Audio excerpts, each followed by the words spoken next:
the skirl of the pipes. It's a rousing sound, but one that could even charitably be described as a bit of an acquired taste. A little bit Marmite, and maybe that's the point. The pipes are a pretty big part of Scottish culture. But before anyone goes nuts in the comments, they're not a Scottish invention at all. I mean, the ones you usually see are. But what do we really know about where they came from? Why did they become so popular in this part of the world? And how did playing them save this man's life? Welcome to Scotland Unplugged, and the story of Scotland's national instrument. This is the National Piping Centre in Glasgow. You can study here, you can come and stay here, or come for dinner. But there's also a museum with piping history that goes back 300 years. But that's kind of a short time in the life of the pipes. These are the fairy pipes of Kinloch Moydart. Which sounds a lot like it was made up for the tourists. The pipes themselves are said to be original, but the bag, as you can see, is a bit newer. Legend has it that a McIntyre piper had a dream. And in that dream, a fairy came to him and told him to get up, heat up his poker until it was white hot, and pierce his chanter from side to side. That sounds quite painful, but the chanter is the bit you play the tune on.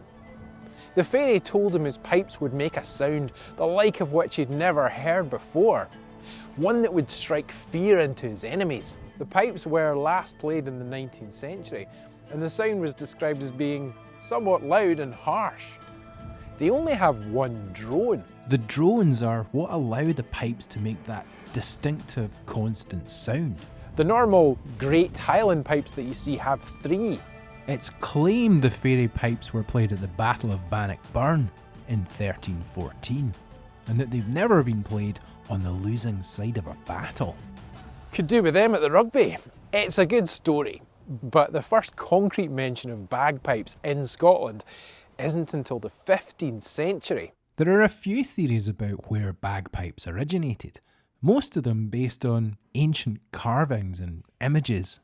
One early image suggests they may have been used by the Hittites as far back as 1000 BC, although that could be interpreted differently as maybe a pipe and a drum. But the first properly documented instance of someone playing the pipes relates to the decidedly unhinged Roman emperor, Nero, who was described as playing pipes, and in one account that we think relates to Nero, playing a pipe with his mouth as well as tucking a bladder beneath his armpit. Whether bagpipes were around before Romans is up for debate. But by the 13th century, depictions had started to appear all across Europe. Chaucer mentions them in the Canterbury Tales. The cast behind me was taken from a carving in Roslin Chapel depicting a bagpiping angel. The chapel dates from around 1446.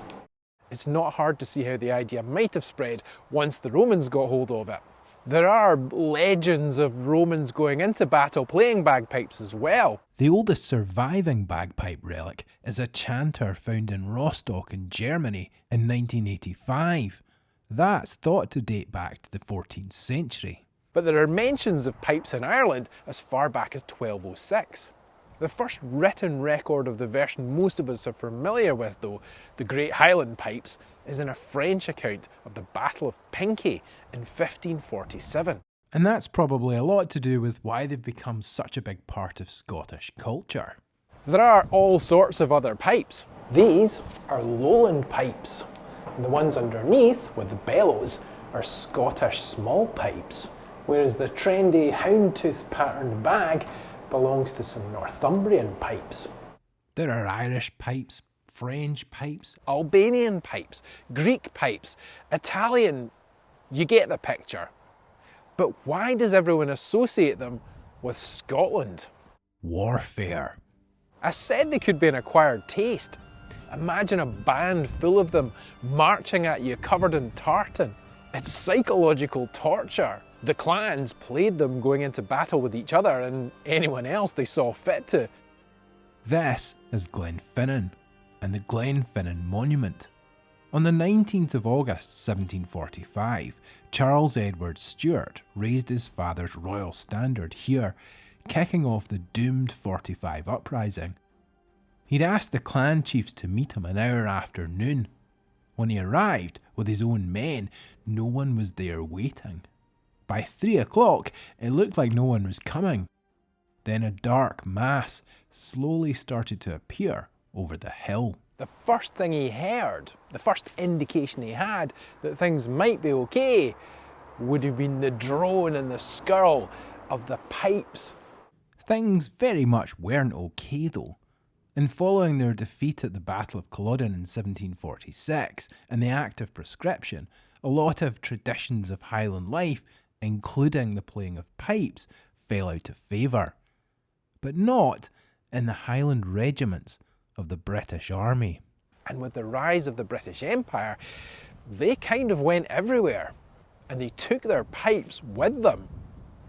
These days, a lot of the Commonwealth armed forces and even police forces still play the Great Highland Pipes. This is Spean Bridge, and behind me there is the Commando Memorial. This is Private William Millin, known to many as Piper Bill.